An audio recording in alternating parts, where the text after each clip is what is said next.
Hello मित्रों, गणेश बाबा YouTube channel में आप सभी का स्वागत है। ये प्रॉब्लम थोड़ा लेंदी हो सकता है, तो शायद मैं इस वीडियो को दो पार्ट में बनाऊँ, ठीक है। तो आइए देखते हैं ये प्रॉब्लम। तो यहाँ पे हमें सी का वैल्यू दिया हुआ है 2.1 और रेडियस ऑफ द बकेट जो दिया हुआ है वो 4 मीटर दिया हुआ है, ठीक है। और हमें निकालना है dynamic force on the curve surface. तो आइए देखते हैं इसको कैसे सॉल्व करेंगे। फर्स्ट आपको क्यू का वैल्यू निकालना है, डिस्चार्ज इंटेंसिटी, उसका फॉर्मूला ये होता है। इसे वैल्यू पुट करिए, आपको आंसर मिल जाएगा, ठीक है। उसके बाद हम लोग को अप्लाई एनर्जी इक्वेशन अप्लाई करने के बाद अप्लाई करना है। तो एच नॉट का वैल्यू हमारा होगा 13 प्लस 1.5। 13 हमारा क्या है, ये 13 हमारा ये वाला लेंथ है, प्लस 1.5 ये वाला लेंथ, ठीक है। इन दोनों को ऐड करने से आपको एच नॉट का वैल्यू है। जेड वन का वैल्यू हमारा होगा 3। 3 कहाँ से आया, 3 हमारा ये वाला वैल्यू है, ठीक है। ये वाला वैल्यू ये हमारा जेड वन होगा।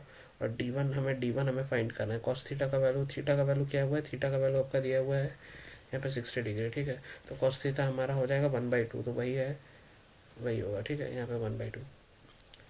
ओके, वो हो गया। अब हमें क्या निकालना है, वी वन का निकालना है। वी वन का फॉर्मूला होता है Q/D1, ठीक है। Q/D1 इक्वल्स टू 3.858/D1, ठीक है। ये वाला निकल के आप इसको सारे वैल्यूज को आपको इक्वेशन में सब्सटीट्यूट कर देना है, ठीक है। इक्वेशन में सब्सटीट्यूट कर देंगे, आपको एक इक्वेशन मिलेगा, ठीक है। डी में आपको अब ये इस इक्वेशन की मदद से, एक मिनट, आपको इस इक्वेशन की मदद से डी का वैल्यू निकालना है, ठीक है। डी का वैल्यू कैसे निकालेंगे वो मैं आपको बता देता हूँ। या तो आप ट्रायल एंड एरर मेथड करके कर सकते हैं, उससे डी का वैल्यू निकाल सकते हैं। या फिर मैं आपको एक अच्छा मेथड अगर बताऊं तो आप इंटरमीडिएट वैल्यू थ्योरम अप्लाई कर सकते हैं। इंटरमीडिएट वैल्यू थ्योरम क्या होता है मैं आपको बता देता हूँ। मान लीजिए कोई एक फंक्शन है, ठीक है, एफ ऑफ एक्स कोई फंक्शन है, ठीक है। आप मान लीजिए आप एक्स का कोई भी वैल्यू अपने से एज्यूम करते हैं, और वो उस वैल्यू को पुट करने से अगर फंक्शन का वैल्यू पॉजिटिव आता है, और मान लीजिए आप कोई दूसरा वैल्यू लेते हैं, ठीक है। इनिशियली आपने बी लिया, बी लेने से फंक्शन पॉजिटिव वैल्यू दे रहा है। अब मान लीजिए आपने ए वैल्यू लिया, ठीक है, कोई ए वैल्यू लिया। अब ए वैल्यू पुट करने से फंक्शन नेगेटिव वैल्यू देता है। इसका मतलब ये है कि उस फंक्शन का जो रूट है वो इन दोनों के बीच, ए और बी के बीच लाई कर रहा है, ठीक है। यही है, सिंपल सा थ्योरम है। आई होप आपको समझ में आ गया। आपने 10+2 में पढ़ा होगा जेई के प्रिपरेशन के बाद। तो ये सब चीज़ें, ठीक है। तो यही वाला हम लोग अप्लाई करेंगे। अब कैसे अप्लाई करेंगे वो देखिए। इनिशियली हम लोग कोई भी डी वन का वैल्यू एज्यूम कर लेंगे, ठीक है। मुझे नहीं पता डी वन का वैल्यू क्या हो, मैं जीरो मान के चल रहा हूँ। जीरो माना तब मेरा वैल्यू आ रहा है जीरो का। मैंने इस इक्वेशन में पुट किया। इस इक्वेशन में पुट करने से मेरा जो वैल्यू आ रहा है वो ग्रेटर देन जीरो आ रहा है, ग्रेटर देन। अब मैंने डी का वन का एक और वैल्यू एज्यूम किया अपने मन से, ठीक है। अब मैंने डी वन का वैल्यू वन एज्यूम किया। अब वन को मैंने इस इक्वेशन में पुट किया तो मेरा वैल्यू आ रहा है नेगेटिव, नेगेटिव आ रहा है। इसका मतलब कि हमारा रूट जीरो और वन के बीच लाई करना चाहिए।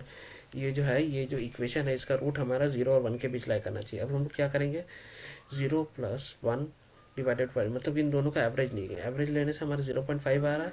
अब 0.5 को हम लोग इस इक्वेशन में पुट करेंगे, ठीक है। जो ऊपर वाला इक्वेशन है इसमें हम लोग पुट करेंगे, इसे पुट करेंगे। अब हम लोग देखेंगे लेस देन जीरो आ रहा है, लेस देन जीरो आ रहा है, और जीरो डालने पे हमारा ग्रेटर देन जीरो आ रहा है। मतलब कि हमारा जो रूट है वो जीरो और 0.5 के बीच लाई कर रहा है। तो ऐसे ही आपको करते करते, ऐसे ही आपको करते जाना है, ठीक है।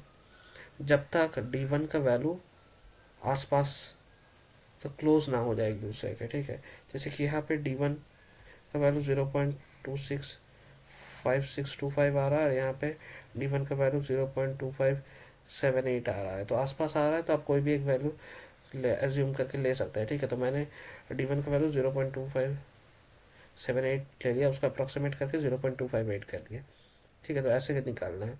अगर आपको ये थोड़ा, मतलब इसमें आपको ज़्यादा आइट्रेशन परफॉर्म करना सकता है। एक और मैं आपको मेथड बता सकता हूँ। सिंपली कोई भी रैंडम वैल्यू लीजिए डी का, ठीक है, उसको इक्वेशन में पुट कीजिए। पॉजिटिव आ रहा है, कोई दूसरा वैल्यू लीजिए, नेगेटिव आ रहा है, तो फिर अब उसके बाद क्या करिए, अब उन दोनों के बीच कोई नंबर लीजिए, उन दोनों के बीच कोई नंबर लीजिए। अब उसका चेक कीजिए उसमें साइन पॉजिटिव आ रहा है या नेगेटिव आ रहा है। ऐसे ऐसे करके आप गेस कर करके आप रूट तक पहुंच सकते हैं। ये एक तरीका है, ठीक है, अगर आपको इतना ज़्यादा आइटरेशन नहीं करना है तो। तो आप ऐसे डी वन का वैल्यू निकाल सकते हैं। डी वन का वैल्यू निकाल दिए। अब फिर से आपको वो एनर्जी इक्वेशन लगाना है। एनर्जी इक्वेशन लगा के आपको डी टू का वैल्यू निकालना है, ठीक है। डी टू का वैल्यू निकल जाएगा। उसके बाद आपको क्या करना है, यहाँ पे ये D2 का वैल्यू, उसके बाद आपको V2 का वैल्यू निकालना है, ठीक है, V2 का वैल्यू निकालना है।